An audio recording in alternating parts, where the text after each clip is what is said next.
Hello besties, welcome back to my channel. Today we are talking about how I annotate books. I do have some chapters listed down below. I'll start off talking about why I annotate. We'll go through the supplies that I use, different styles that I annotate in because I definitely don't annotate every book the same way. I'll go through my annotation key, which also varies by book. And then at the end, we are going to annotate a book together. I have House of Bane and Blood that I have been dying to annotate. We're gonna annotate her together.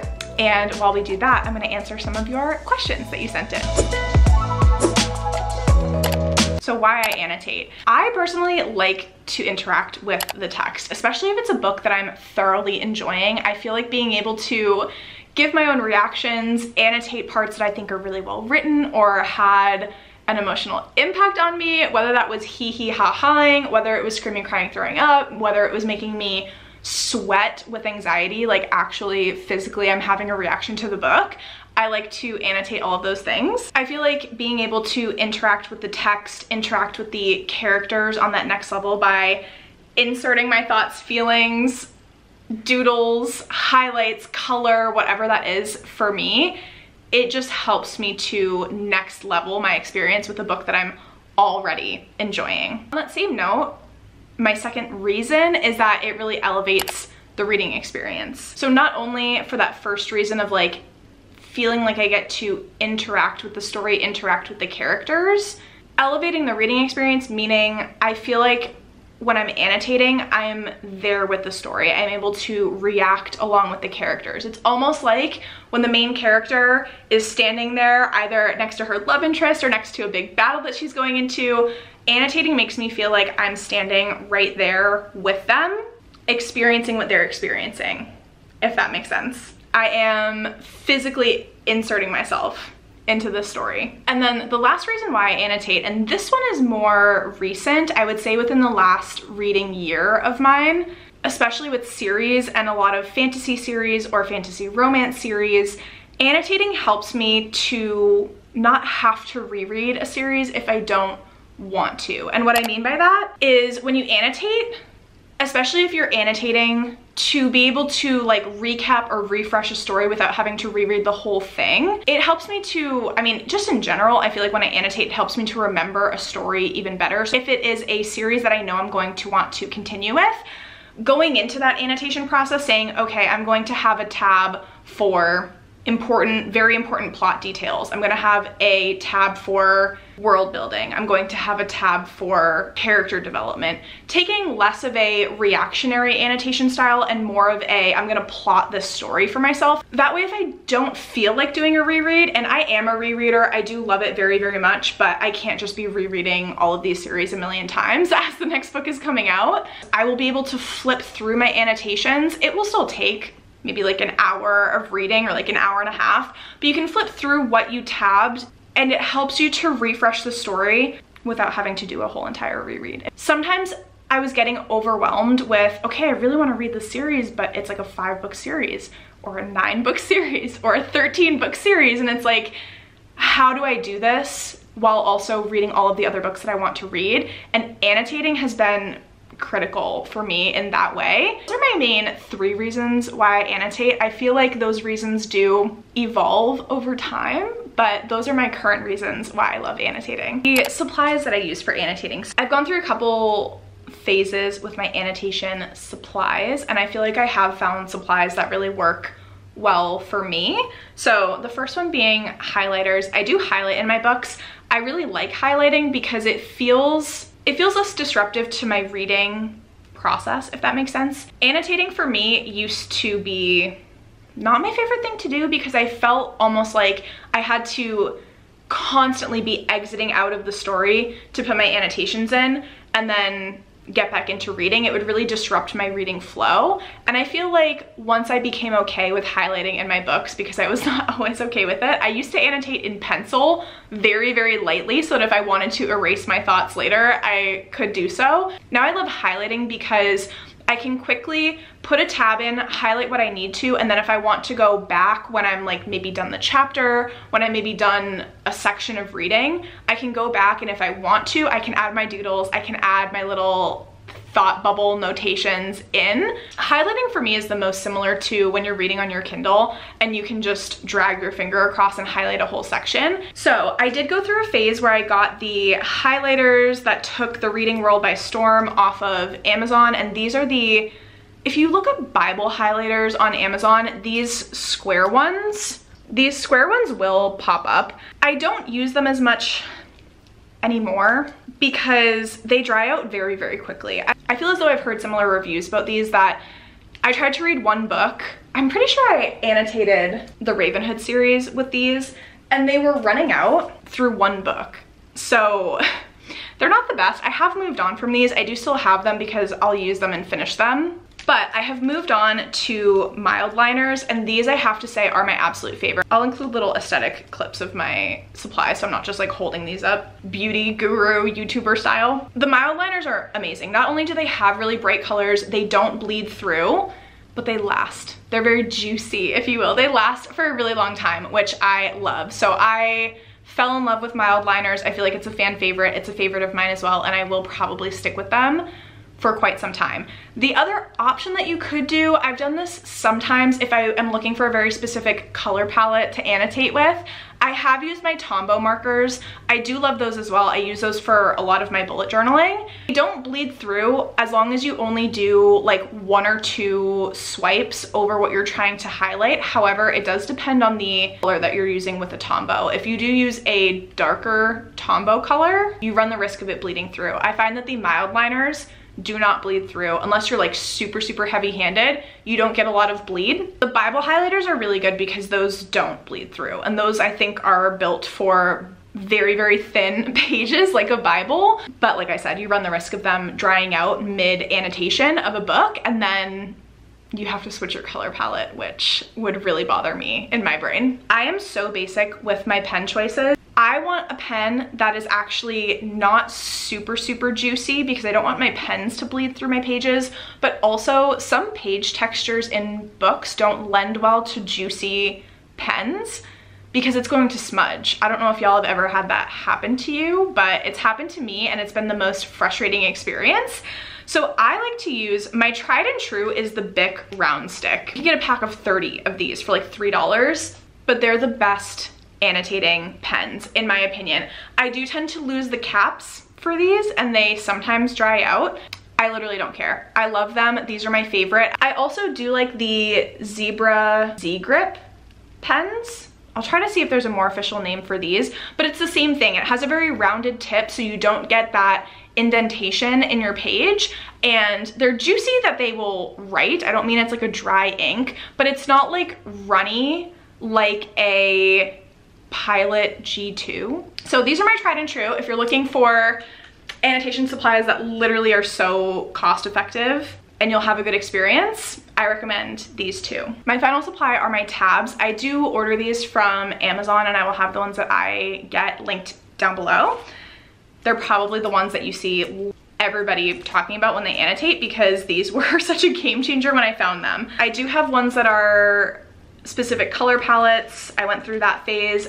My tried and true are these ones, the ones that have all the different colors and have the clear behind them. I do also have the ones that are the rainbow, if you will, and that have the whole color all the way throughout. I do prefer the ones that have the little bit of clear space because I hate when my tabs go over words in my books. So I like to have that little clear space. I'll talk about this a little bit more when we get into my annotation key, which will be next, but matching my color palette to the cover of the book that I'm reading and like the color palette of the book, in theory, it sounds super cute. Will it give you super aesthetic annotations? Absolutely. I love people who do this. It just doesn't work for me because I find if we talk about this blue one, for example, some of these blues are very similarly colored to each other. Like this blue and this blue are so similar. Some of these colors are just too similar. It doesn't stand out enough for me. I like for each category that I'm annotating to have a distinct color, and that way I know very quickly what I'm flipping back to. So those are my annotation supplies. Like I said, I will link what I use down below, probably off of Amazon or like Staples. That way you can get them if you would like. And now let's talk about my annotation styles. I will try to include some clips of books that I've annotated while we're talking through some of these so you get an idea of what I'm talking about. If I had to define my styles, I would say I have a simple annotation style. This is annotating because I'm just enjoying it.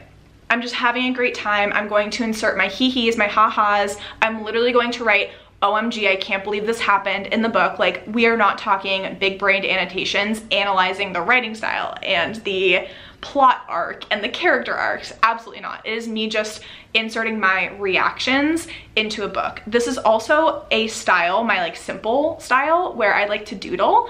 I will insert some clips of my doodles for 6 Scorched Roses. I think that's the book that I doodled the most and where I found my love for doodling in books. For this one, I did have Pinterest up while I was annotating the book, and I found some cute reactionary doodles that I wanted to put into this book. Sometimes I'll search emotes on Pinterest, like doodle emotes, and I'll just get some examples of different people's styles, and then I will have similar doodles that I'll put into the book just so I have some inspiration. I feel like sometimes when you're wanting to react to something, or if you're a doodler like me, you're like, I want to doodle something, but how do I doodle this shocked reaction face? Or how do I doodle a surprised reaction face? Or how do I doodle a swoon reaction face? And so that's what that helped me to do, and I feel like I had the most fun with it. I do enjoy matching my highlighter color to the tab that I'm using. So for example, if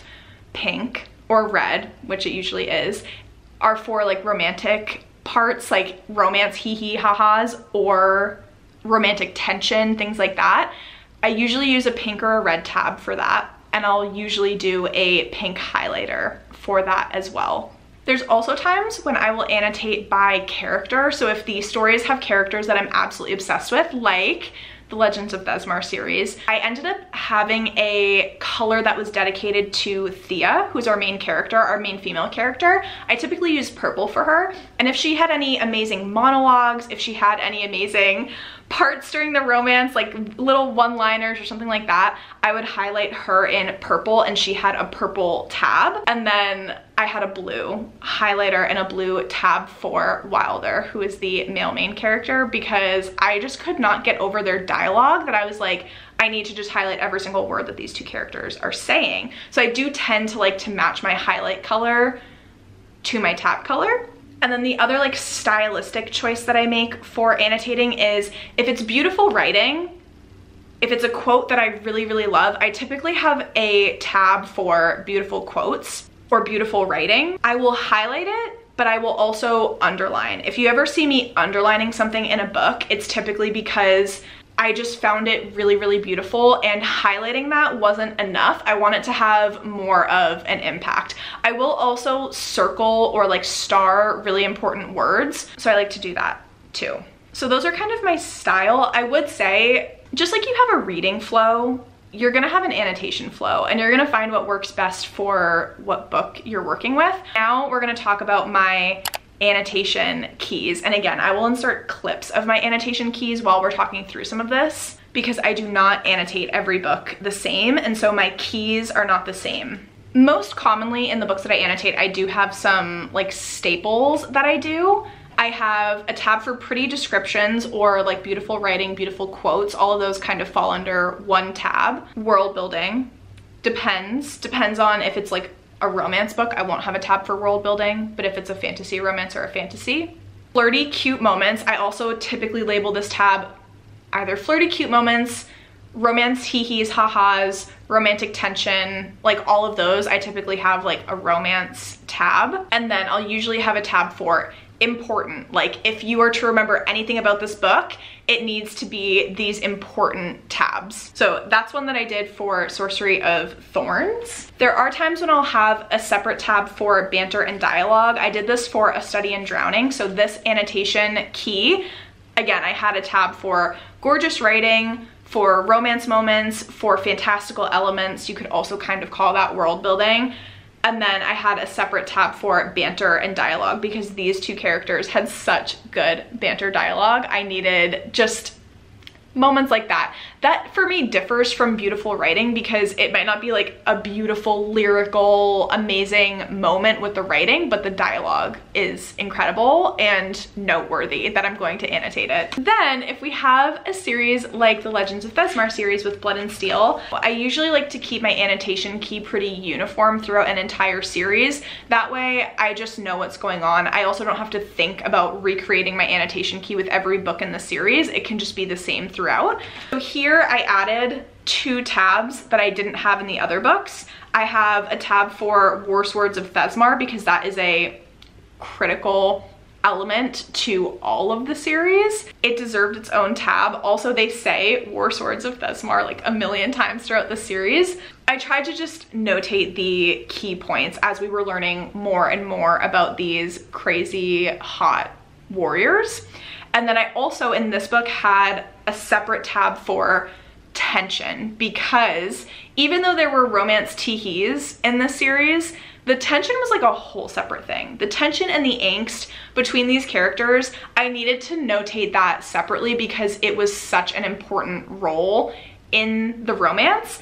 Then if we look at a book like Slaying the Vampire Conqueror, which I freaking love, I gave this book 5 stars as well. I had some additional tabs here as well. I have a tab for him because I was obsessed with our male main character. So literally the tab is him, description, and quotes because the way that he was described, I love Atreus. He is perfection. He is the moment. In this one, I also had a separate tab for vampy scenes because they were just like the most classic, atmospheric, vampy scenes. When you read a vampire book, you're waiting for the classics. You're waiting for like the classic blood-sucking scene. You're waiting for the classic like violent, covered in blood vampire scene. And this gave that and more. I was freaking obsessed. So it needed its own tab for vampire scenes. An example of a very simple annotation key would be 6 Scorched Roses. Here, I just had 3 tabs. It's also a novella, so you didn't have to dig too deep with this one, but I had quotes, romance, and importance. And then if you want a more detailed annotation key, I will again refer back to my House of Earth and Blood annotation key, where this one I was looking to keep track of a lot of different things. So not only did I have character development, big plot moments / important details, I also had tabs for recurring images, themes, and symbols because Sarah J. Maas goes hard with her meanings with things. Memento Mori popped up a lot in this book. We had the, what do you call it? Ouroboros symbol. We had that popping up. So there were some very critical imagery and symbols in this book that I felt were important to keep track of. And then I also had a separate tab for conflict because there's a lot of conflict in these books. I feel in fantasy books, conflict is really important. And so even though it is an important plot moment, there's so many different types of conflict to keep track of, whether it's a big war scene or it could just be a conflict between 2 characters. It can also be an internal conflict within a character. This book has a lot of all 3 of those. This series has a lot of all 3 of those. And so I felt like it was important to track conflict differently as well. So those are all of my different types of annotation keys. A lot of these, well, all of these are fantasy books, and so many of these had similarities with their annotation key. I will also throw out that if you want some ideas for an annotation key, you can also just annotate your feelings. If you want a tab that means happy, if you want a tab that means sad, I'm literally crying tears onto this page right now. And you could do an angry, like if there was a scene that just made you viscerally angry, you can have tabs for your emotions as you're reading a book. The only other note that I will have before we move on from this annotation key section is I usually decide what tabs I want for a book within the first, we'll call it 50 pages. I found it very difficult to decide what tabs I wanted before I even started reading. I will usually read the first 25 pages and start to decide what I think would work best for that book. And then I'll continue adding tab colors as needed, but it usually takes me maybe the first 50 to 75 pages of a book to decide on what I'm designating each tab, what I want to keep track of in a story.